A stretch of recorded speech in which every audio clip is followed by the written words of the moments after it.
Hello, everybody, and welcome back to the Weird Science Comic Boom Indie podcast. I'm here with my man Rocky. What up, Rocky? Life is good, my friend. Life is very good despite all the snow here. But Holy yeah, moly, snow! It yes, actually, the other day, I think yesterday, the day before here, it felt like it was about 60 or 70. It's crazy.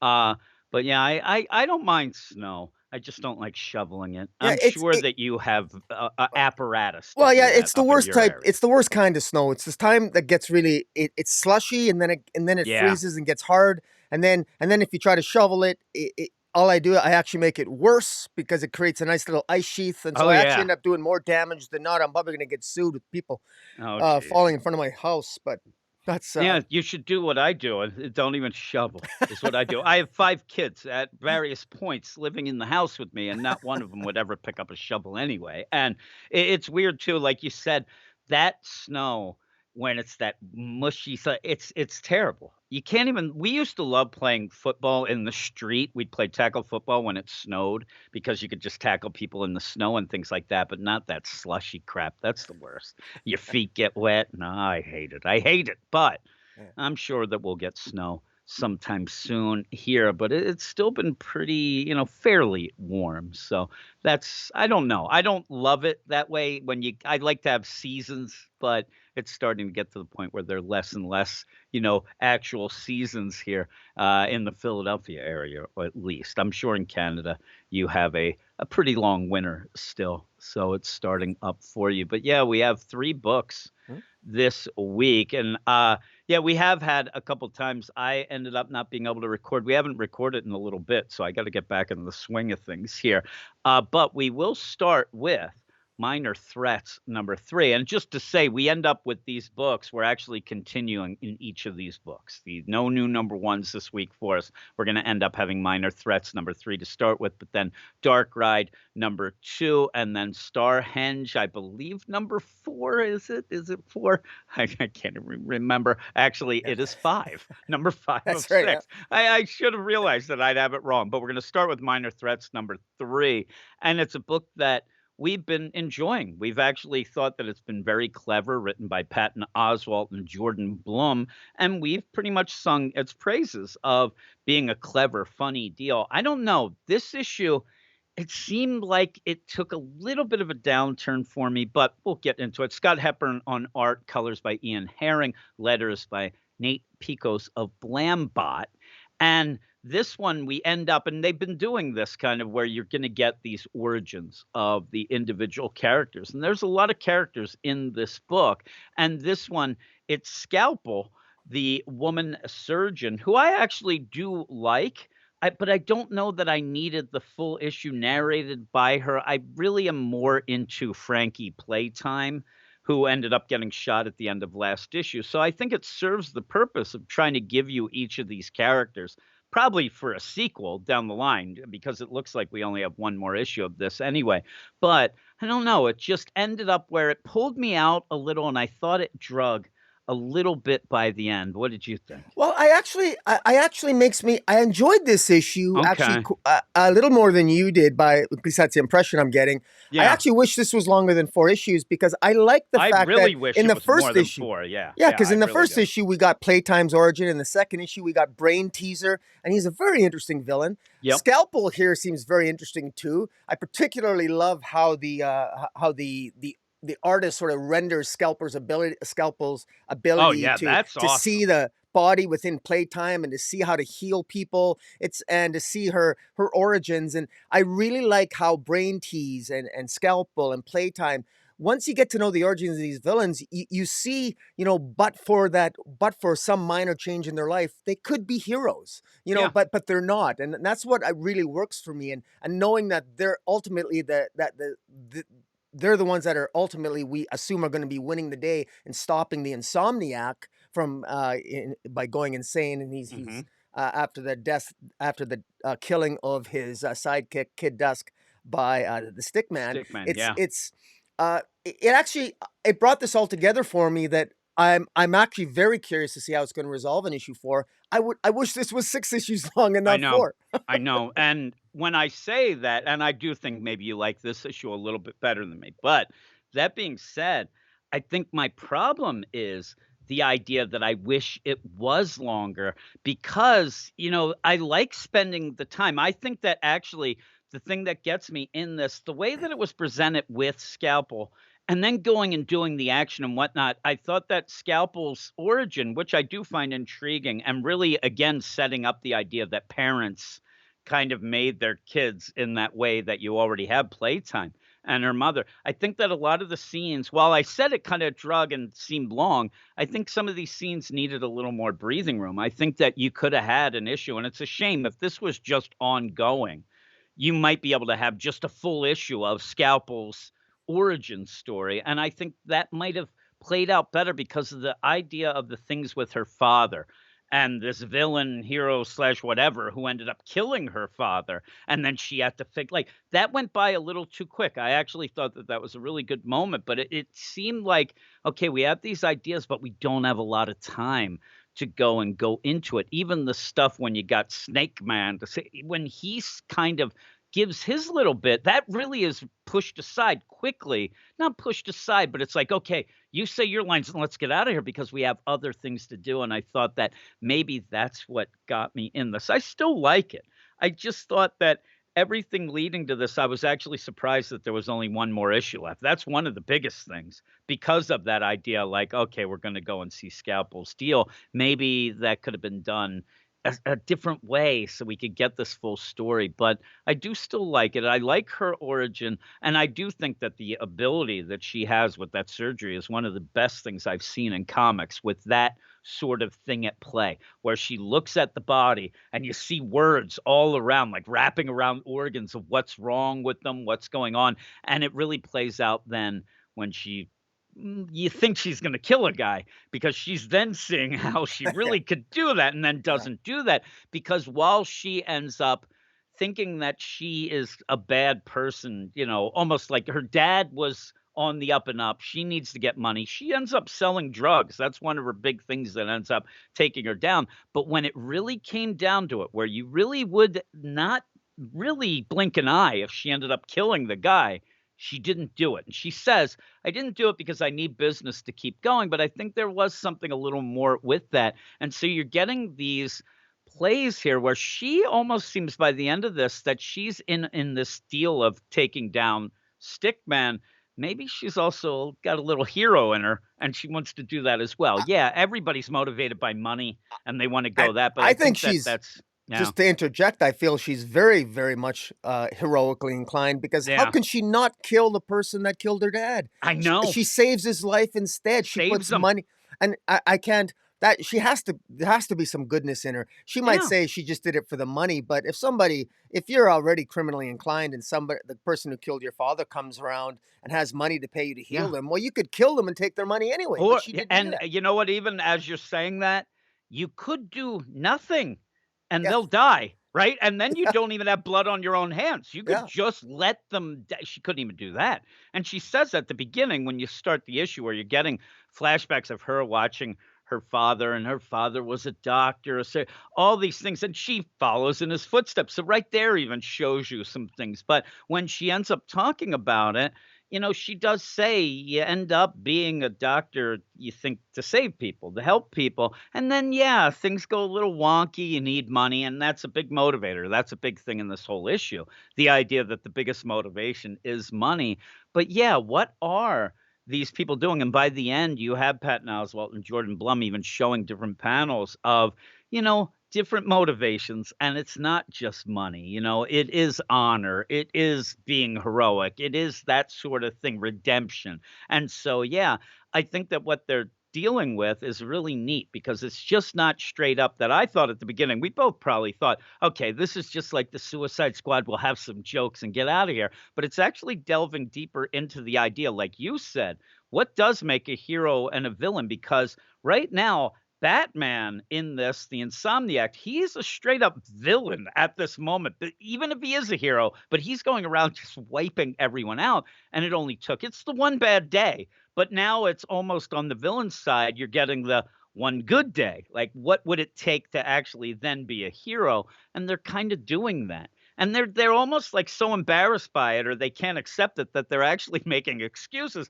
of why they aren't being "Oh, we're just doing this for the money. Oh, I did," but you do see that that's not the case. It's And not, and and I do really like it. It's just this issue, you're already convincing me. See, well it only takes well to talk to you, and now I'm like, "You well, know what? I do like it." I think there's a lot of buildup here, and what I admire, as much as I wish it was lasting longer than 4 issues, the fact that it's only gonna be 4 issues, I have a feeling it might actually end on a note where I want this to have a Yeah, second I series do and a too. second life, and one thing to emphasize here is that these minor threats, the irony of the title, which I love, and it's is that they're Yeah, minor threats, but they're the major players in the story, and in fact, we got to remember that the central theme of the story is they're looking for the Insomniac, and even the Continuum, which was this universe's Justice League, they can't find the Insomniac. And yet, no. here we have these minor threats, these seemingly sort of loser villains who really aren't losers after all, once you really know their backstory. But they allow their past and others to define them, which is kind of interesting because ultimately it's their low self esteem and their lack of confidence in themselves. And that's the difference between them being A-list potential heroes versus villains. And they're the ones that are going to find Insomniac. And they're the ones. Well, there's an interesting twist at the end, but I love as they're going through the city and as they're making their way into where they think the Insomniac is. They're being chased by the Searcher, who is sort of like a female version of a cross between, I guess, Wonder Yeah. Woman and maybe Superman. I don't know, Almost but like yeah, almost like a Superwoman of Earth 3, but yeah, it's kind of a weird play, but even like a Captain Marvel maybe, but it yeah. is that But female Superman type character I, I trying just to find them. I just wanted to emphasize the beautiful art of Jordan Bloom. There, at one point in the city, they actually run through, I guess, sort of a time distortion of some Mhm. kind, which Yeah, shows them possibilities or alternate versions of themselves in other lives. And the art is just beautiful. it The is. collage is just gorgeous, and you see, and it's very very interesting as each of these characters runs through it. You can see alternate versions of themselves. At one point, even Playtime, Frankie Fawless sees a version of herself where she actually has died and her mother is Yeah, at her her mom's grave at the grave, and it's putting kinda neat. yeah, and there's little teases like that about each of the characters, and then that I think really works well, and because it makes you wonder. I mean, if this was with characters that we would know, like the Justice League or the Yeah. Avengers, there would probably be a lot of Easter eggs about potential future storylines that we would be more familiar Oh, with. yeah, yeah, But yeah, it'd be I like cool. that Patton Oswalt here. He's created his own little head canon of these characters in his head, and he's just giving us teasers of it. And so I really, really like that, the effort that he's put into it, and Jordan Bloom's art really exemplifies that. Yeah, and you go and while they're going through this, when they maybe it's the skipping through different scenes or whatnot, but they end up going to find a way, and they actually, when nobody can find anybody, they're able to do it because they end up where they go and talk to the different characters like Thread King, who makes the costumes. And Thread King is Uh, known to take meticulous notes, though it's in his head, so they have to go and get him. All these things going through, but they are able to go from point A to point B to point C without, anybody's real help and doing it on their own. So they are more than just minor threats. But then when they get to the Thread King, he just laughs at them, starts saying, and that's the deal. Again, like you said, what does it take to be a hero? Because Thread King starts making fun of him because they don't make a lot of money. He says, "Your suits, half of you guys, your costumes are on layaway still. I mean, you're paying, you're behind in payments. So how could you be?" But why does that make you, a hero or a villain? It's just the case. And when it is one of those things, almost like you're playing the idea of somebody who unfortunately does something, they end up doing time. It might be hard to get a job or a high paying job because of their record and stuff. So they are looked at as minor threats, and that's why they're minor threats, because nobody will ever take them seriously, but they're able to go through this deal, and they get I like Thread King too, he cracked me up, but you end up where they find out where, all these things. You also find out that Snake is a former stick boy. Like, there's some things in here, but I thought some of it got crammed in because you only have one more issue left. So I thought, it needed a little breathing room in that. Even the idea of him, changing because of love, and you see him there with his partner in this, but it's just a little scene. I wanna see more. I wanna see more of a lot of things, so I hope it does end up, going off, and if this is something that would go, you could see I mean, I could see each of these characters having a mini series of their own, and I think I would like to read that. I just don't know how popular this is and if that's gonna happen, or even, Patton Oswalt, he seems like a busy guy. It might be something that may happen down the line, but I think that this is really a cool world, and that whole, parody slash homage deal of superhero comics, I got a kick out of them. When they went and saw the future and past that was neat. It just ends up, like you said, it's just ideas of stories instead of us saying, oh my God, look, there's Batman 666, or there's, the Spider-Man 2099. It's this worlds deal, but it's still neat the way they play it out. But eventually, after kind of using the scalpel skills to do a little bit of torture, they get some information and they end up to go take down Stickman, who, yeah, it's kind of a really threatening deal when you see him where he's laughing and he has the paper dolls and he just says, "Yeah, I need you to do something." Unfortunately, Marvin, he's not gonna be able to do the job I wanted him to do because they're at the old paper mill and he's in a press, and it's just red everywhere, blood everywhere. It's just disgusting, but it's very threatening, and we haven't had a lot of Stickman. He's kind of been talked about. He is a threatening character now, so that was a good deal to set up the end, but yeah, it looks like they're in big trouble by the end, but we'll see. And even so, I didn't even say it at one point. How you have to go so quick, I think, was really exemplified by when Frankie, playtime, she was shot. She was falling off a building. Scalpel is going to save her, and at one point says she's fine after some physical therapy.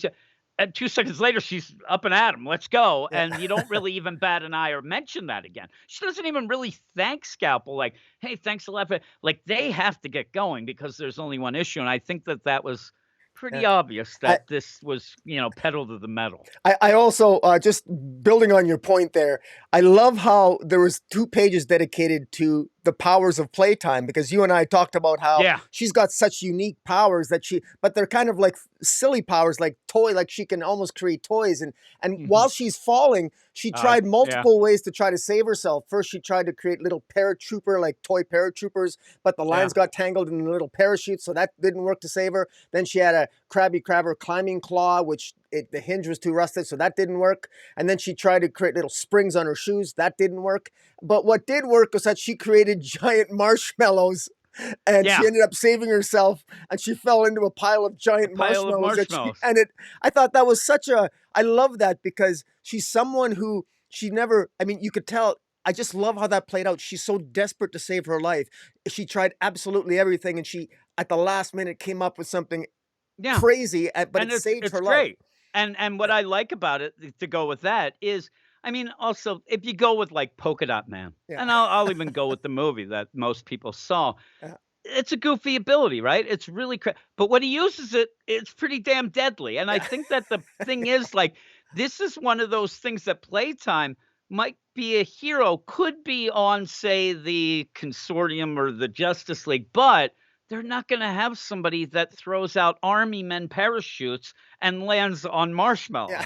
That's just not, like, Batman uses his gadgets, but Yeah. they would say, Batman's or the Insomniac here, they're cool. Like, these aren't cool. I think they're neat, right? You get a kick out of them. 'Em. They're Yeah. not cool though. So it's her whole spiel, and her shtick really has left it behind as well, where you kind of, the minor threat, I think, is almost the overlooking them and not realizing that they're actually more of a threat if you end up, or possibly more heroes, and I think that that's pretty cool, but yeah, it is funny, the marshmallows, and even the art there, it's like laying on those marshmallows is cool, and then when you get that full panel of Scalpel's abilities with that see-through body of Yeah. Playtime there as she's looking down at it, it is really neat. I really, really like that, and I love when you get a visual like that of a power that really, it it Yeah. it puts you in with the power. Like you're there, like, oh man, that'd be cool. And you start reading all the different things and like, okay, there's nothing wrong there. And it's really neat. I really thought that that was a cool way of doing it. But Yeah. overall, I think just saying and talking it out loud, I end up, I do like it. And I'm worried that it's not going to continue because I do think that there's a lot here and a lot set up that could really be, put more of and, Well, really expanded. and I share your optimism, at least in terms of where this might be going, because even though there's only one issue left, I'm really curious. I'm hoping Patton Oswalt, and dare I say it, I think he's gonna nail the landing on this. Now, on what basis do I say that? Well, he doesn't do comics very much, and I think he's put so much passion in, and there's so much going on behind the scenes here. Like there's so many Easter eggs, and Yeah. Jordan Bloom on the art. The pages are riddled with details. The backgrounds are fantastic. The colors are great. I'm really interested to see how they're going to defeat the Stickman, because between I love the power set here. These are such a wide, crazy array of powers that these Yeah. minor threats have. I'm really curious to see how Patton Oswalt's going to script the defeat of Stickman, and so I'm definitely in for the final issue on this. But No, yeah. Yeah, we'll talk about it because yeah, I think it's pretty so cool. I'm Even go ahead. even on the cover, I was just gonna say that you have a quote from Edgar Wright. You have a lot of, big names that usually aren't on covers and backs of the issues talking about this. So maybe we'll get lucky that even if it isn't as popular as it should be, because I think it should be, Mm. maybe they'll end up doing something with this multimedia way, like a cartoon. Because I could see this being like an Adult Swim cartoon, but I could also see it being a really funny, Netflix series, just a Yeah. live action. Like I could see a lot of different ways that this could continue. So maybe we'll get it that way. Even the cover, which, because they're talking about the time jumping and things like that, just makes me laugh. It's such a cute little cover, Yeah. even though it's disgusting kind of. But what would you give it? Well, I suspect I might be much higher than you, but Yeah, I really enjoyed this issue. This was my favorite out of the 3 we're gonna be really. reviewing tonight. Yeah, I Oh, really I thought enjoyed you were this. gonna I'm say gonna of this series, yeah. Well, 'cause, I like that first issue of this yeah. series a lot more, but yeah, Yeah, no, okay. I love the first issue too, probably. I hadn't really thought about in perspective of all the first Yeah, 3 issues so far, but I'm giving this an 8.5. I really enjoyed okay. this one. I'm not that much different. At one point, I was a 7.5. I'm gonna go up to an 8 because we were talking about it, and I do wanna, stress how much I do like this series, and I think that it's one of those where I like it at, this much, but the idea of potential of what it could be and what we could get out of it over the long run, I like it even more because there is so many things that I wanna know more about, and he's shown that the characters that we have got more things like Scalpel here, I've really enjoyed those characters. So some of these others, I mean, just where you had that bar that they were just in last issue, how many characters in that could you end up going off and having different, spin-off series? And it'd be cool to have like one shots just now and again of just, okay, this team, that character, that person. I hope that they end up doing more. But we are going to move on to the next book. And what book were we doing next, Rocky? I'm asking Dark you. Ride number Okay, I 2. thought we were. I thought we were doing that. So yeah, Dark Ride number 2, and this is the Joshua Williamson book that I actually was more surprised when this came out that I didn't know much about it. And me and you liked it. Me and you actually were kind of digging the first issue. I like this issue, though at first it threw me off, and then the ending kind of weirded me out. I didn't really love the cliffhanger, but that's more of a personal deal of me being a prude. But it is the Dark Ride number 2, created and written by Joshua Williamson, and art by Andre Bresson, colors by Adriano Lucas, letters by Pat Brousseau. And we start off where we knew that the park is kind of in trouble. People aren't able to be scared. And if you haven't been reading this or listened to us before, it's about an amusement park that is a horror-based deal and all the craziness that would go with that. You definitely have here. But in that first issue, we were introduced to a character that I thought we were going to get more of when we first got into this issue, and it was weird because we kind of left Owen behind at first, and I thought, "Well, that's a weird little deal." You Uh, mention him, but I want it more because we thought he was gonna be really involved in this new ride. yeah, What you have the Arthur Dante, the founder and father of our 2 other main characters in this, kinda seem to have him. yeah. That's gonna have to wait, I guess. We Well, do yeah, get mentions, though, and obviously, and just a little bit of background for listeners. Owen was this new employee of this Devil's Land. He was a new employee. He's very excited about living. He loves horror stories. His dream was to work there. He knows so much about all the horror rides and everything, yeah. and he seems really knowledgeable of the entire Devil's Land, and he knows the history and everything else. And last issue ended with him sort of being his, we learned that he lost his parents mysteriously. We learned that he had a sister horror who hates Mhm. horror rides and horror books, and then he sort of disappears and sort of we think gets killed horrifically at the end of last issue, and now that's where this issue picks up. And uh yeah, so I I had mixed feelings. I have a feeling you like this issue more than I did. I I thought, probably did. I think I did. It's mainly I don't know, it's one thing that I laughed at that made me like it because I mean, and I don't know that I love like Halloween, the daughter. yeah, I don't really like that character at all, but it did make me laugh once you pointed out that Theo, this online guy with this YouTube channel, was pretty much James Tynion. That makes me laugh every time, yeah, and I'm waiting for him to be completely killed. I'm actually watching and looking at it because it does look like James Tynion, so I'm yeah. thinking that I'm gonna be able to figure out does Joshua Williamson like James Tynion? I know that they've worked together and a lot with Scott Snyder, so I think that they are very good friends, but I wanna see, like sometimes when you have that, you're gonna really rip into that guy then, and I really wanna see the awfulness that he ends up doing with this Theo guy, but I ended up when you're going through and it's a weird play because you end up having the son, Yeah, Sam Dante, where he wants to yeah, get out of the shadow of his father, and he actually seems to be the one who's more legit than most of this family or most of this park. He's trying to do legitimate things too, except like with swag and a cartoon based on these, mascot characters where his dad seems to be killing people and stealing their hellish ideas for rides, and the sister is just completely over the top awful. So he's trying to do it the right way, and it's not really working out for him. But when you end up where you get this whole deal where you do have Halloween with this crazy dream that she wants to put on this big show. That's never going to go right. It's going to be awful. Plus, I think it's just going to be a full out sacrifice, whoever shows up. But when you see that there's a new employee at the park, and you find out then that it is Owen's sister, the sister that was pointed out, she doesn't like the horror. She's there. She is over the top, kick ass. And I think that it really is playing off that she's pretty much Buffy, the vampire yeah. slayer, even with the idea that her name is Summer and Buffy's Buffy Summers, but also I hope that's her real name that she didn't change because the real name then is Summer Seasons, which makes me laugh. But I like her. When the one Yeah. mascot comes to kind of, hey, let's scare the new girl, she beats the crap out of this guy and like, and then later she like it's revealed she doesn't even look like she did when we see her. She's like this real hard nose, looks like maybe a vampire hunter or a monster hunter. So I think that the idea that Owen's like, yeah, she doesn't like horror like that. I think it might be because she hunts things down. I don't know. It's so crazy, this book.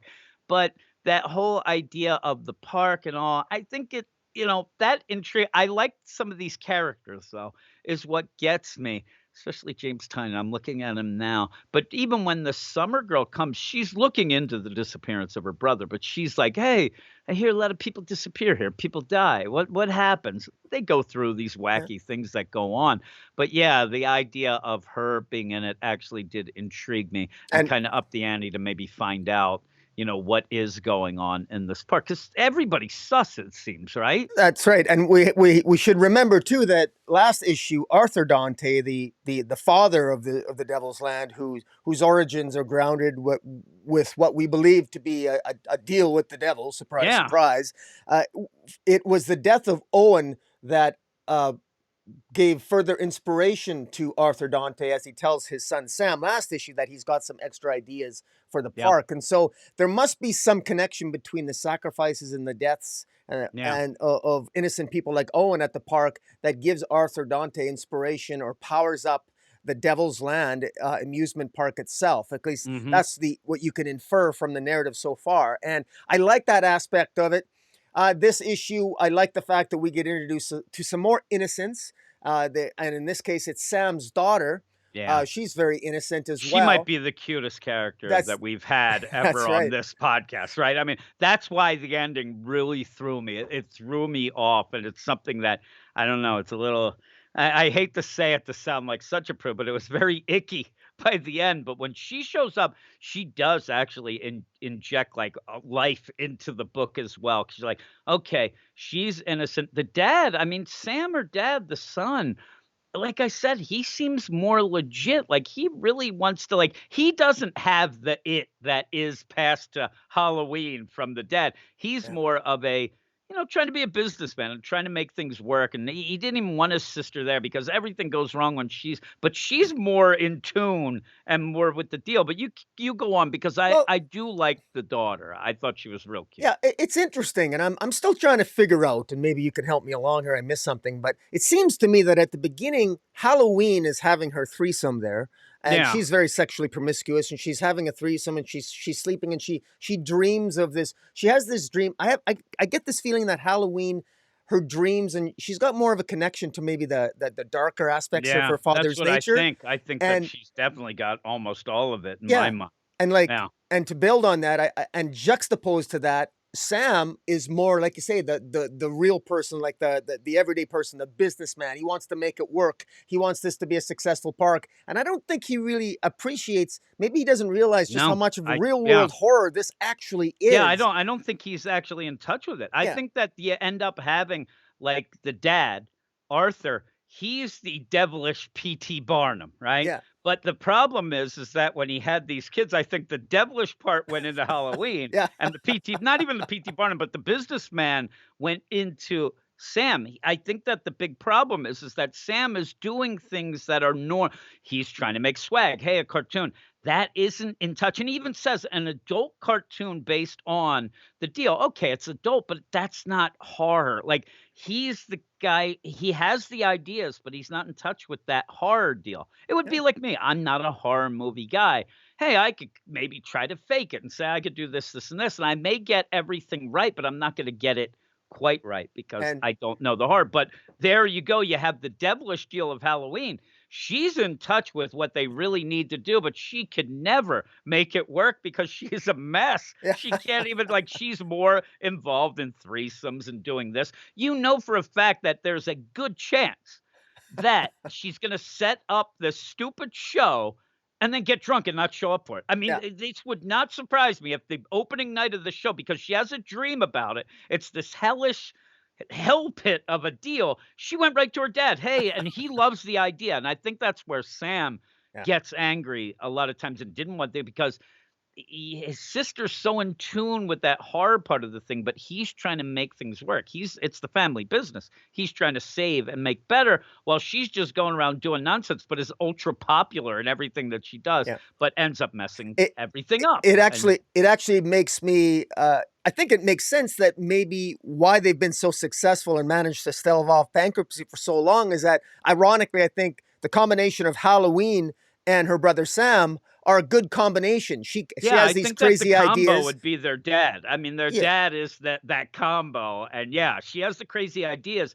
What they should be doing, right, is her go to him with the ideas, and then him deal with the semantics and the yeah, business, and it would yeah, work. yeah. But Well, they're so against doing that. It's crazy. well, maybe that's what's happened in the past. Maybe that's why maybe that's why they've managed to stave off bankruptcy or have I done think it it was reasonably all the well. dad. Uh, I think to be even when they go to those business part and like, "Hey, why isn't your dad here?" And now that the dad's kind of reclusive in the well, thing, things are starting to go a little wonky. So, yeah, we'll see. and building one other thing to build on that, I think a lot can be centered around the differences between Halloween and her brother Sam. But one thing that they very much have in common is their love for Sam's daughter, Yeah, Autumn. And it's funny that you mentioned the name Summer Seasons. Yes, Well, summer, and then we seasons, got autumn. autumn, and Yeah, it really came right in a row. I'm like, "Oh my god." And, I don't know about you, but the funny play here, and it even is a little bit through the art. I do like the Hellfire Club shirt though, but yeah, when you end up having Halloween come out and there's autumn, all of a sudden, like, she's not as rough-edged anymore. Like, Halloween yeah, actually seems like softened a up a bit. normal regular girl who might even be a little wholesome when she's with it. I'm like, "That's a shame." Maybe it's one of those things that she might wanna be a little more like her brother, as I think that Sam might wanna be in touch with some things like his sister is, and maybe they do just have to kinda hang out together and be around, but I also think that the dad is so completely sus that everything's and the funny play is I was thinking when we were talking about it, the idea that Sam is running the park and it's having some problems. It's not as scary as it should. If if Halloween would start running the park, I'm telling you, you might get the scariest thing, but in 2 days, it's gonna burn down and never be a park again. It will only last a day and a half with her, but it would be a hell of a ride when you're Yeah. doing it, but that's kind of her. It would burn out and end up, boom, You done. mean it would be a hell of a dark It would be a ride? hell of a dark ride indeed, it would, but it would have been like that would go down in history as the best hot weekend of an amusement park ever, but it would be done, but in the meantime, it probably would end up having a very slow death with Sam because he's just not in tune with that darkness, even if he tries, because even with him going around, I mean, you could tell the guy he's acting like a boss. He's a little laid back at points and stuff like that, and really thought it was funny and liked Summer when she was beating the crap out of. But again, there was where you see this girl beating the crap out of your mascot, and right away, what does he say? Hey, make sure that guy's okay because he might sue us. I mean, he's in tune with that business side. They really need to just get together and come up with stuff. As a twosome, as a duo here, and yeah, see what but then in the background, the dad is doing something really crazy and might have really done messed up because Summer's there, and I swear she's Buffy the Vampire Slayer. She shows up, and when she ends up showing that dark side and also is crazy because she has one of those walls with photos and yarn and tags. You don't do that. That is the classic trope, but, you're crazy if you do that, but at the end again, you see this weird play where the daughter, Autumn, she wants to help her dad. Her dad's stressed. And that's cool too. When she shows up, she realizes, the only one who realizes that Sam is really stressed. She said, Daddy, your eyes are doing that thing between with the wrinkles. And he's like, Yeah, I'm pretty stressed out. And I thought that was a really nice little thing, but she ends up wanting to help him, and then this is where it gets sus, and I'm telling you, the last page disturbs me because she has the Danny the Devil, the toy that and it's even the one that her dad was showing as the swag deal, but it does seem possessed, so we get that classic Chucky type deal, and that's what Joshua Williamson's dealing with a lot of this is Easter eggs and little tropes. It actually is like a horror comic version of what we just did Minor Threats, being homage to things and stuff, so I thought that was cool, but it starts talking to her, "You wanna make things good for your daddy? Here you go," and this cute little girl you end up where at the end, you see that she's grabbed a knife and she's cutting herself, cutting her wrists and all, and I was like, I don't know. I don't need that. I know that it's a cliffhanger and that's what this book is, but it just threw me off. But dad, what are you doing? I'm helping, daddy. And then he's, oh my God. And then you see Yeah, the and smiling deal like a really Chucky type scene, yeah, right? it's terrifying, and especially I'm not sure what he's gonna conclude. I Yeah. don't know what Sam's gonna conclude, seeing his daughter Autumn appears to slit her wrist. She doesn't seem to be in pain. She must No. be under some sort of control or some sort of manipulation, and it's disturbing. What exactly is Arthur, the head, the father? What is he up to? Yeah. We have to remember too Yeah. that we should remember that the mother of Halloween Autumn. Oh, yeah. Of of Halloween Halloween and and Sam. Yeah. Sam, the mother is the second wife of Arthur. He's Yeah. because his Yeah. first wife died. He killed her and buried her. And while he was burying his first wife, that's when there was somebody in the grave and made a deal with Arthur, and that's where. Yeah. And so so it's interesting. I'm really curious to know what happened to their mother. What happened to the second wife? I don't that Exactly. hasn't been revealed yet, and so maybe there's some saving grace there or some further plot Yeah, developments there, maybe. so And I'm guessing that if when that comes down, I do think actually, and I should have even thought of that before, that I think that Sam might take more off of his mother than his father, and I think that that's the issue, and I think that's why, like, he's got that business acumen, and he's really sensible, and I think maybe the mother might have been that. But what happened to her? You yeah. know, that's a crazy And idea, but I bet you her name is Winter. probably. We're waiting. Fall. We already have autumn, so we'll Yeah. just go with winter. We have So, them all. We need a winter, and when we do, I uh, will laugh because I do think it's coming down the deal. Also, though, I just hope that the next issue actually opens with Sam waking up and that this is all a dream. And I really, I tend to cringe at cliffhangers that end up being dreams. That's kind of a bullcrap move, but I kinda want it to be. Or it's just like they both wake up the next morning and she's fine, and you're like, "What the heck happened?" Because, yeah, I don't need this cute little girl slicing her wrist, and also carving Danny the Devil into her arm and things like it's a awful scene, and I don't know that it fits I guess it fits, but it threw me. It did throw me, but I'm a prude, like I said. But I do like this. I actually do like this. I'm intrigued. I wanna know, and I'm starting to, get theories and maybe things going, but I think that Summer, even though she was only in for a second, I really liked her. I love Autumn here, and I do like that back and forth juxtaposition between Halloween and Sam. I think that it's really well done, and I think it's one of those things if they could just get together and really work things out. Because remember at the beginning, he Sam's like, "Oh, I don't want her around. I don't want her here." And I just think it's because she ends up getting the attention of her dad. But I think there's more to it, and I think they could end up working this out. And with these missing things, do they quite know everything their dad's about? And that, and I'm sure they know a lot of what's going on, but I don't know that they know everything. And I'd like to see what exactly came out with Owen and that ride that he was making that seemed to be. And I'd love it if we find out because we saw a bunch of people who died in the park. One guy got beheaded on the road.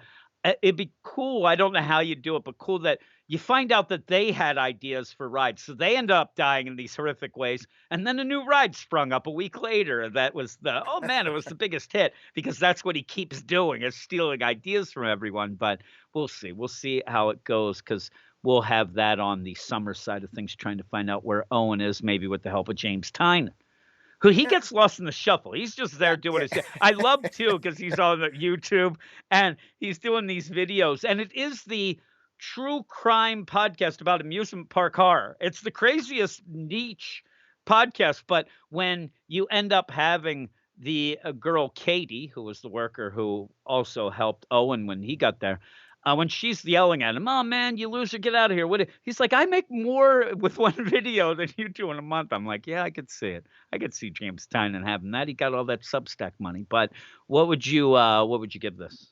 You know what? I was actually at, a 7, Okay. because, early on, I had I don't know, I just thought it was a little bit, I thought this was, more of a letdown from the second issue, but talking with you about it, I'm a little bit more elevated and excited about it, and there were some connections that never clicked in until, you mentioned a couple of them. So I'm gonna go up to a 7.5. Yeah, I'm an 8, so I'm not that much higher than you, but I liked it. I Yeah, actually liked it. I'm intrigued by it. yeah. So we'll move on to the next one. And you're gonna do a lot of talking here, Rocky. This will be your time. I Okay. take up a lot of the airtime anyway. But just as an aside, just to set this up, we ended up talking about Starhenge, the last issue. And I thought that Rocky was very, very positive about it. We had some issues with the issue itself, but I think that every time we even said stuff like, "Oh, the pacing could have been better throughout these first and at that point 4 issues," but it's still really, really good. And you have been really intrigued being a history buff and the whole thing with the King Arthur stuff and even how smart it's been playing out. So you ended up after I think we gave it like a 7.5 or an 8, somewhere around that range. I can't really remember exactly what it was, but Yeah. you ended up tweeting Liam Sharpe and he seemed to just get upset about everything and only centered on the things that I think I was saying mostly about just, I kinda need the pacing to be better, and I think the art's great, but this one was a little wacky with all the different things, but we kept saying it's gonna play out well in a trade. It's like one of those where I think that you could tell after the first issue, this is gonna be something that, quote, unquote, "that people use" will be way better in trade as you go through and are wowed by everything, and we've been pushing it so much. You could tell it's one of the few books that we've talked about this long into a series, and That's right. he ended up just and you even said you tweeted back to him and said, "I think you should listen again maybe because we were real positive about a bunch of things, and all you're doing is centering on the couple negatives at the end." And he just wouldn't budge, and Well, so the one of it threw me. It yeah. really did. Well, in the reality is that our grades that you and I, both our grades happen to uniformly go down. Our first issue was fantastic. I think we gave it a Yeah. 9, and then the second, I think we averaged about an 8, 8.5, 8.85, and yeah. then 3 was I think a 7.5 or an 8, and then we went down to it like a. So Yeah, it it's kinda been went down like a it's a half a point each time. It Right. has. Yeah. So and but there's a reason for that, and I as we'll get into it talking about issue 5 here. And issue 5 here, this is the end of book 1, The Dragon and the Boar, Yep. and I think my grade, honestly, it's going to go down a half point again. I still think this has a Watch lot of out. potential. This will read better as a trade, and bearing all that in mind, I've figured out one of the things that's uh, I find a little bit off-putting. I finally been able to put my trigger on it for me, Okay. and well, quite frankly, I mean, first of all, this issue 5 for me, I don't find that there was a heck of a lot revealed here, other than the fact that we know that Daryl and Amber, they've now been transported back into time. We know that the cast, this future alien race, that was losing a war against humanity in the far future because they were defeated by humanity's magic. The origins of humanity's magic is in the time of King Arthur. So the cast, these alien creatures, have come back down to our planet and gone back to the days of King Arthur where magic was the most powerful, and they destroyed the origins of magic, which would allow them to defeat humanity in the future. That's it in a nutshell. Yeah. And that ultimately, the central conceit of this series is pretty cool, I think, that it's actually arguably possibly people from our present or our future that have gone back in time to actually be King Arthur, to actually Okay. be Gwendolyn, and all these the Knights of the Veld, which defeated the cast in the future. They're actually the knights, what we would think of as the Knights of the Round Table, Mhm. Yeah. and so it's really cool. Now, however, frankly, there's been there's what's one of the things that I've struggled with is I love the mythology, and that pulls me in, Yeah. but I will say, though, that there is a propensity for a high amount of exposition, and a lot of the word balloons are a little bit off-putting to me. A lot of the language of the narrator, Amber, and Mhm. that's really what's thrown me off. I Well, we've find that had she problems. I had problems, and I think that Yeah. one of the things that we were talking about even last issue was that breaking the fourth wall stuff that I really didn't like in a book, and I think that I even said in the deal where it threw me off because this book is real serious at points and is really like you get into this almost like high mythology and really cool, and then you mention weird things and break the fourth wall, and it threw me off then. I just Sure. wanted to say as an aside of Amber's voice even in the narration of that way, but go on. Well, just that, and also I will say that there are times here where the art really is fantastic, but at the same time, I find it a little bit. I do find it a little bit off-putting, and I'll give an example. There's one page where the art's really good. Mhm. However, I find that the narration and the lettering is crammed in between, two narrow panels, and that's clearly done to allow the art to Yeah. show itself off in the other panels, and I can get that, and I appreciate that. At the same time, I think that I um I would actually like to see a little bit more actual dialogue between the characters. So much of this story is told It's to us as yeah. opposed to shown to us. And I know I'm going to sound a little contradictory here, where everyone who reads this praises the art. I'm Mhm. just going to say that I would like a little bit more of the characters actually having dialogue with each other, more so than what we're getting. And And I think that this is the problem, and I've said this before. There are a lot of times with art like this, and again, Liam Sharpe is an incredible artist. He is. He's incredible. I have the same problem though with another incredible artist that people yell at me.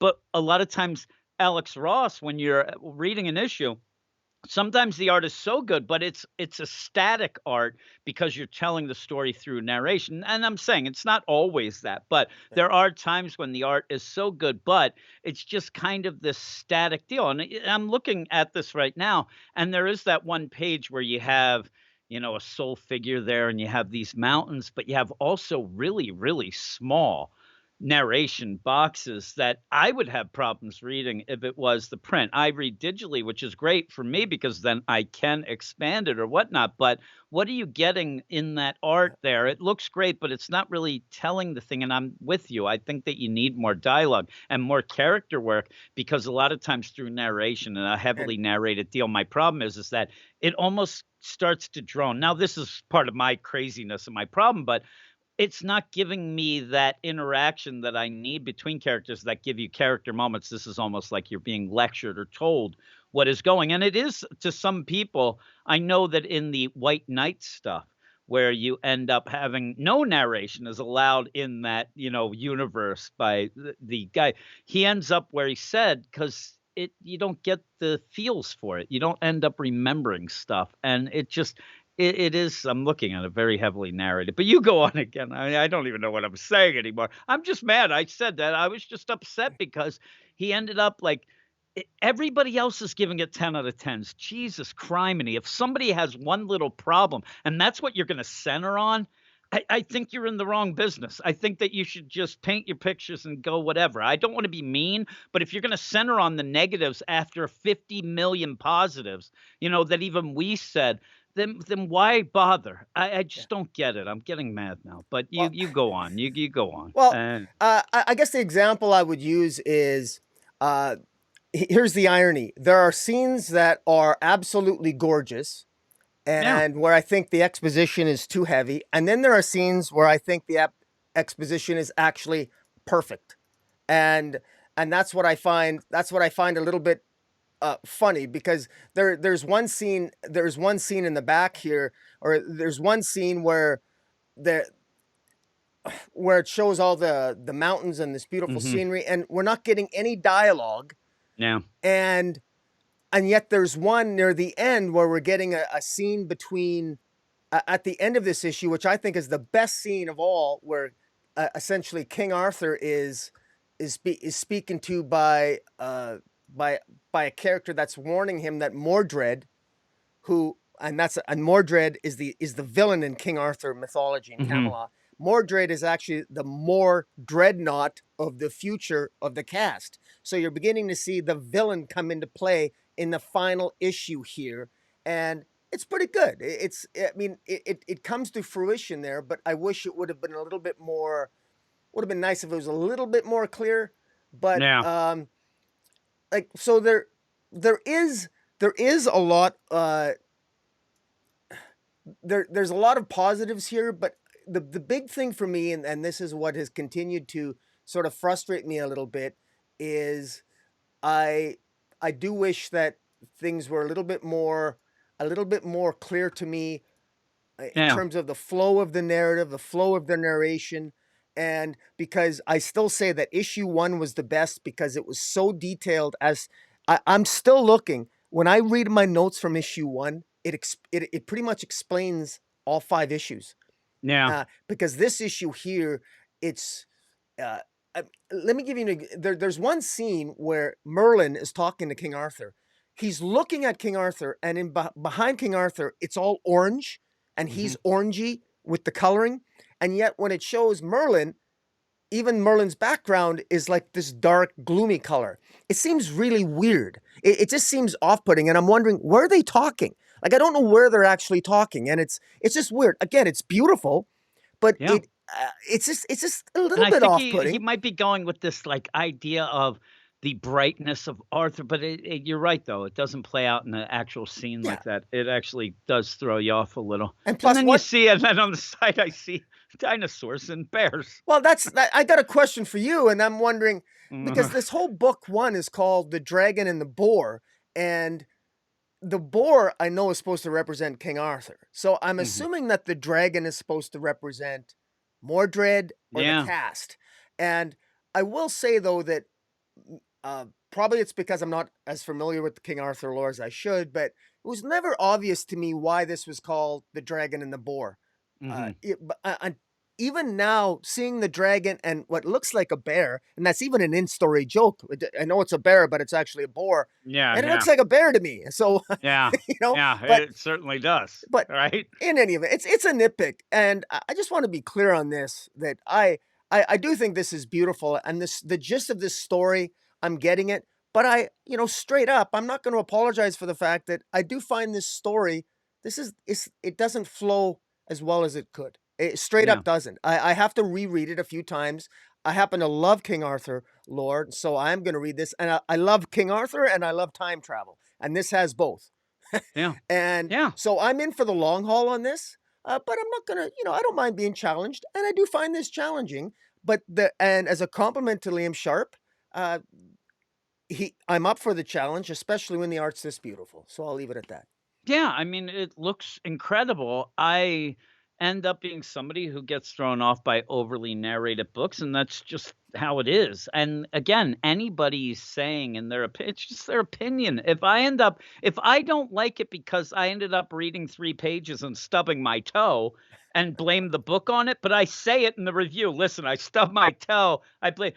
That's just how it is. It's not us saying that he's got to go back to the drawing board. It's just two guys talking about it. It really throws me off when you end up really disregarding a lot, like everything you just said.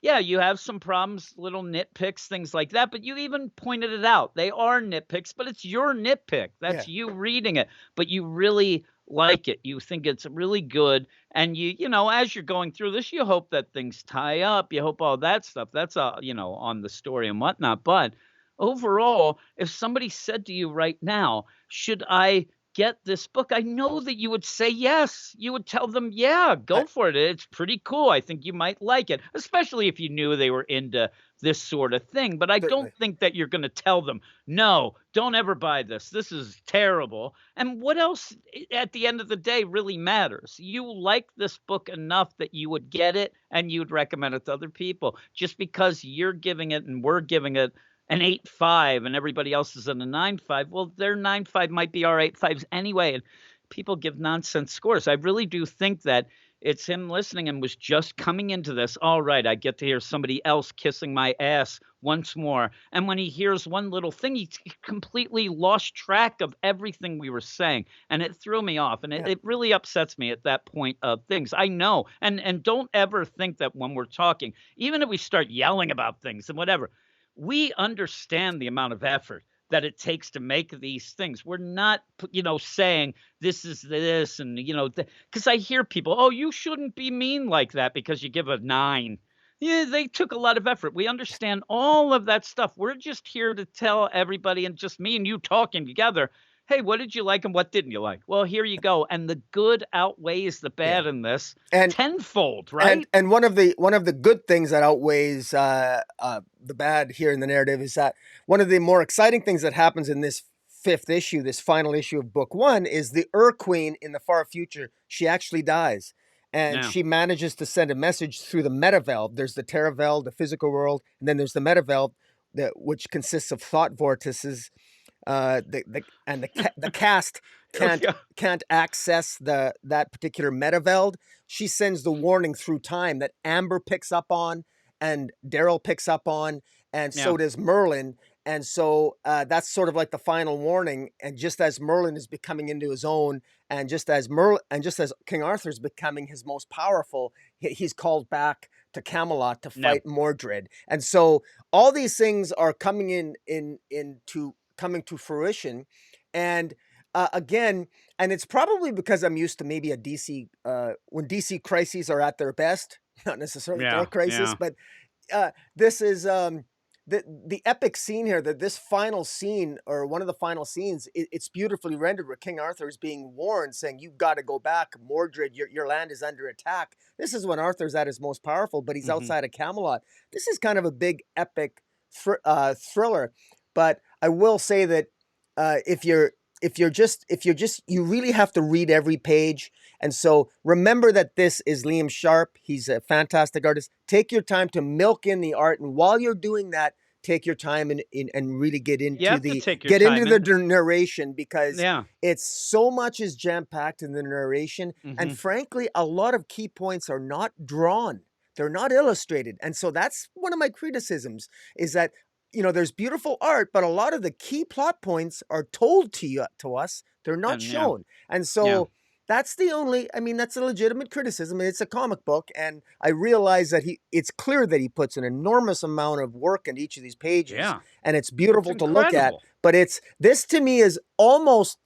I'm not going to say 50-50, but this is like 80% visual and 20%, Yeah. well, the narration is, it's almost, you gotta read, you gotta make sure you read both, because Mhm. there isn't a lot of times. I'm trying to think. I can't think of a single page, and maybe I stand to be corrected on this, where I can, how sometimes no character and the narration won't tell you something, but you'll Mhm. pick it up on the art. Oh, Yeah, oh, yeah, it's yeah. in the art. Here, everything's told to us in narration, and I don't think there's any Easter eggs in the art that I can find yet, in terms of Because I said a lot of times it's static art that looks incredible, but it's more of a backdrop than actually a storytelling, device. It ends Mm. up where if I'm looking at this and Liam Sharp might get angry, whatever, and somebody might be smarter than me, but when I see a bunch of hills and some narration, the hills are there as a backdrop. You're not really getting much, but they look incredible. You see a Yeah, little horse right on there, right? yeah, Hey, look at that. So it looks great, and it gives the atmosphere of the book. But that's why I think it's so heavily narrated, though, because he is giving this large. I mean, it's epic art. It really is. And just as another aside for people, because I know this, and I said I think the first issue, and even going from that, this is an easy book to give a 10 out of 10, because if you do and somebody you say, "Just look at the art." I mean, then they just, okay, even not even getting into the story. But I think that Liam Sharp has to realize, and you mentioned it before, and I think that this is where somebody needs to be there. And now I remember me saying this, and this is one of the things he got mad at, I believe. But you end up where I think that everything on the page that he's writing is for he knows it. He's writing it. This is stuff he loves, King Arthur stuff, all this, but not everybody knows that. But there's people who want to get into this book, and because of Liam Sharp and because the art's so incredible and because it's getting 10 out of 10s, and I think you go into this, it's so dense, but it's not even just dense, it's dense of stuff that some people don't know, and they're not gonna know, and you're not really. I think you almost wanna hold some people's hands in this at some point so that they can get the really big points that they might miss because of their lack of King Arthur lore or what he's trying to do panel to panel with that, and that's kind of, I think, what's missing without the a lot of dialogue and a lot of character work, because like you said, the funny play here is when you're reading it, the things that are finally dialogue, that's what really sticks with you. A lot of the stuff, and again, you have to keep in mind that some readers like me, you start reading a lot of narration, and I'll say I'm a dummy. I also have very severe attention deficit disorder as well, but it just doesn't stick. I'm reading it, and this over narration is not sticking, but yet the dialogue parts are. And maybe you kind of have to go with that as well. But you want to tell this huge story in a limited space. And I think that this kind of needs to, I don't know, slow down, open up a bit, and get a little more personal with the characters to make you feel for the story, not just yeah. read it and gawk at the art, Yeah, because the art is and great. some of the language here, it might be a little off-putting to people, but I will admit, I find it simultaneously off-putting and yet beautifully Yeah, poetic. I yeah, mean, yeah. I'm gonna give an example. I'm gonna read what the leader of the cast says to the Ur Queen. Basically, this is a serious threat, but it's beautiful poetry. He says, "And end indeed, dark mistress of the flesh. In silence we shall long remember this day. In silence, when all but memory swims harmless through the firmament, we shall drive even that away, and all that ever walked in skin shall be forgotten." I mean, he's Yeah, saying in a that's very really good. poetic way that he's going to wipe out humanity. I mean, that's Yeah. what they're saying. But I mean, if you're skim reading this, I don't know if your average reader who's used to reading Superman is going to get that. I'm telling you, You know? if that guy came up to me and said that, I would like, "You want to kiss right now or what?" I think he's asking me out on a date. Oh, he's like, "No, I want to kill humanity." Oh, that stinks. Uh, I thought we were going on a date. Uh, but yeah, and so here's the other thing. And again, it's almost like this review, at least for me, is me making my points against what he was mad about before. But you also have to go with another thing with me, and I don't know how everybody is because there's been times where we've all gotten this debate and things like that. What's more important in a comic, story or art? And it's up to the individual. I'm not a visual guy. It's one of those things. We were talking about it in the Slack chat on our Patreon, almost about something different, but unfortunately, R.I.P. Kevin Conroy died, and yeah. people in the Slack said, "Oh man, every time I read a Batman comic, that's the voice that I hear," and that's something that is beyond me. I cannot do that. It doesn't work for me where I'm reading. I don't hear any voice. And it's something that this is an actual thing where some people don't have that. But it's also the idea where visually, and I forget, Tanya was the one who actually kind of thought this might be the case. And then I ended up getting it diagnosed and stuff. But I can't sit there. If you ended up like, I've seen pictures of you. I could look while we're doing this at the deal. And about 2 hours afterwards, if you tried to get me to explain how you look, it's a blank.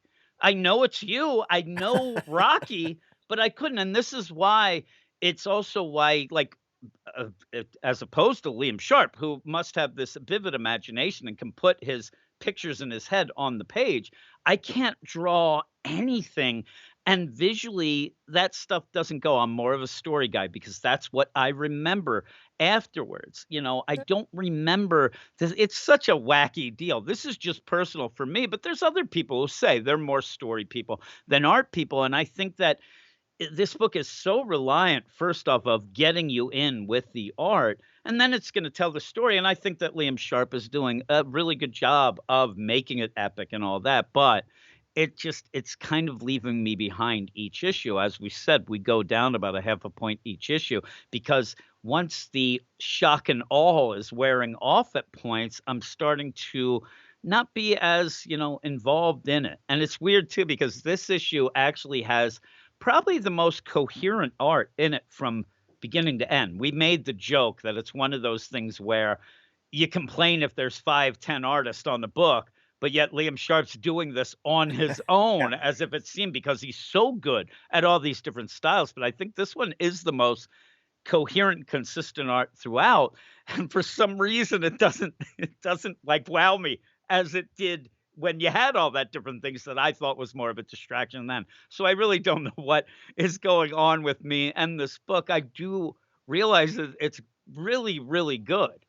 And it may end up winning awards. This could win an Eisner easily at the end of the year because of how epic it is and how great the art is. But I just think that the writing needs to be kind of fine-tuned a bit and Yeah. maybe get a little bit of a hand on, like we said before, the progression of not just an issue, but an entire series, an entire arc, and get more dialogue, get more personal ins and outs in this instead of, and I know he wants to tell it as this sprawling epic of you know what I mean? It's more of a written, but I don't know, it's not sticking as much as it goes on. And I end up where when I read it, I'm like, okay, I got to read it a bunch of times and things like that. But it does look good. It looks great, actually. Yeah. But what would you? I'm gonna let you read. Yeah, Yeah. you give a score. I'm not even gonna give a score. I'm not even gonna go with it because I went through it very quickly, and yeah, I don't even think that I really digested it enough to get there. I, made some comments, obviously, but Yeah. what's your score? You know what? I'm wavering between a 7 and a 7.5. I'm gonna go with seven Okay. three. Smack dab in the middle for the simple reason that first of all, just to explain, if not that Liam Sharpe would be listening, but No. that's still a pretty decent score. That's still a really decent score. That if I could, if every comic I read was a 7.3 every week, I'd die a very happy man. Yeah. And plus it we started off with I think a 9.5 at the and to end on a Yeah. 7.3. I'm still really excited about where this is going, and I'm in for the long haul here. I do recommend that people pick this up if you can pick it up in a Yeah. trade before the book 2 comes out, and I'm really interested in this, and I'm looking forward to it, and I can't wait. I'm trying to imagine this sucker as a hardcover. This is gonna I be was one just gonna beautiful say, thing. I mean, that exactly what you just said. I was thinking when you said trade, like, boy, like a hardcover thing that you'd have because that's the quality of the art for that, especially is that this should be something that if you're into it, I mean, there is a reason to buy. I'm not really a trade guy and buying things like that, but this is one of those that you probably would. Again, you know who the other one is that I think that of is Alex Ross, who I Yeah, kinda if people thought I was really throwing he's one of my favorite artists of all time.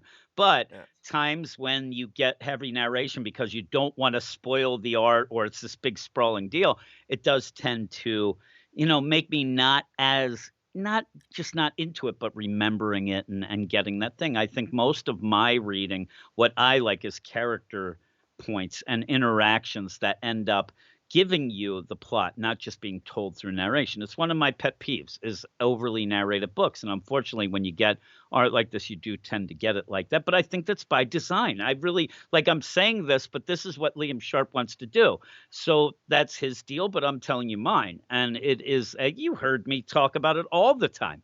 And when I'm on the DC podcast doing it and say like a Ram V deal that everybody loves, Eric makes fun of me because I said, "Oh, it's not, oh, reading's hard." He always says, I'm like, "Yeah, damn right it is." Like, I want to get involved, but it's not just reading; it's narration that throws me a lot. But so you're at a 7.3. That's not a bad score. Yeah, It really it's isn't. not bad. That's actually above my average score of what over like 3,000 written reviews. I'm saying that my average is a 7.2, but a 7.3 is higher than that. But yeah, this is more than it's a weird book to review. Like you said, it's almost one of those that you want to give separate scores for the art and the writing because the art is just it's great. It's unbelievable, but as a whole package, I would agree with your score. But that's it. Who's going to get mad at us now? Yeah. Who knows? But yeah, it's just a bummer because I know that you sent Liam Sharp that tweet because you wanted him to hear how much we like the book, and then when he gets involved, he only listened to the 3 sentences at the end that we said that we didn't like, and it's just a bummer when people, like, they don't get how much you do like these things and how much, as a guy, Liam Yeah. Sharp, how much we like, and again, you also and me and you both, we have mentioned, and I think we mentioned it again the last time, that World's Finest Batman Wonder Woman book, and we kinda said there Mhm. was problems with that. Maybe you didn't like that Yeah. either, but there were problems with that. I think that, if you are honest with yourself, you'd admit it. But with all that, that's it. I'm sure just me rambling on will piss somebody off even more. So we are done, Rocky. We are done. And yeah, thanks everybody. And please go and check out Rocky's YouTube channel that you're watching this on for the main part. And yeah, check it And out and all this stuff, including him and Jace talking DC stuff, because Jace, he's more of a positive guy. If you're getting thrown off by you go listen to Jace. He'll pick you up with a smile on yeah, your face. But yeah, that's the thing though. Not every comic is a 10 out of 10. That's just yeah, how it it's is. not, But no, yeah, go check that and a out. shout out too to everyone check out, Weird Science, YouTube channel, which this will also be on that, and Hmm. also the Weird Science podcast. Join the Get Fresh crew. Weird Hmm. Science DC, Weird Science Marvel, Weird Science Manga, Weird Science Indie. Of course, we're indie. I mean, good lord, there's so Yeah, much to do. Check out Weird there is a lot. Science, because if you want honest reviews and people don't hand out 10 out of 10s like candy, because that's Mm-mm. not what people want to hear. They want to hear some analysis and with some good humor, usually a lot of good laughs. That's where you can go to Weird Science for that, for Well, sure. So all sorts of laughs laughing at me. I'm sitting there now. Again, this is the thing that people I don't think realize. Like we just got done, and now all I can think of is Liam Sharp's gonna be upset. I don't wanna upset Oh, anybody. I It know. actually makes me sad by the end because it does end up where he does really care, but, you can't fake the funk. That's That's right. that. And then I hope that people realize, like, because there are people out there that'll be negative to just be negative sake, antagonizing people just to get clicks and views and things like that. We don't do that either. Me and Rocky, neither of us would ever do that. So, yeah, just I don't know. Now I'm depressed. I gotta go watch the Eagles. My Eagles are on tonight. Hopefully, Mm. they will continue being undefeated. So, they'll lose now, and then I'll really be sad. I'll be like, "This is the worst." But thanks, everybody, and you got me positive going on. I think we both helped each other out for the most part on the first 2 I books, so think we that's did. cool. I think we Yeah. did. So, And I think that all the 3 books that we ended up talking about tonight are worth going and grabbing even if you wait for trade. I think that they're all pretty solid in their own little different ways. So, agree. there you go. All I right. love it too because you end up just one last thing, I love where Wait, I really like Dark Ride, and you started liking it more, but yet there by the end, you had to put a dig on Dark Crisis. So we're just gonna piss everybody off. Like Joshua Williamson's like, "Man, that was a really good." Ah, Oh no, what did they say? Hopefully, if he uh, listened, he didn't get that far. I But it's funny because I agree with you. I'm not I saying just can't anything help but. being an a-hole once in a I while, know. Well, but it was again. That was legitimate criticism. Oh my god. Oh, that's it though. I'll let you take us out. All right, guys, thanks for coming out. Thanks for listening to us. And until next time, Comic Boom and Weird Science out. Out.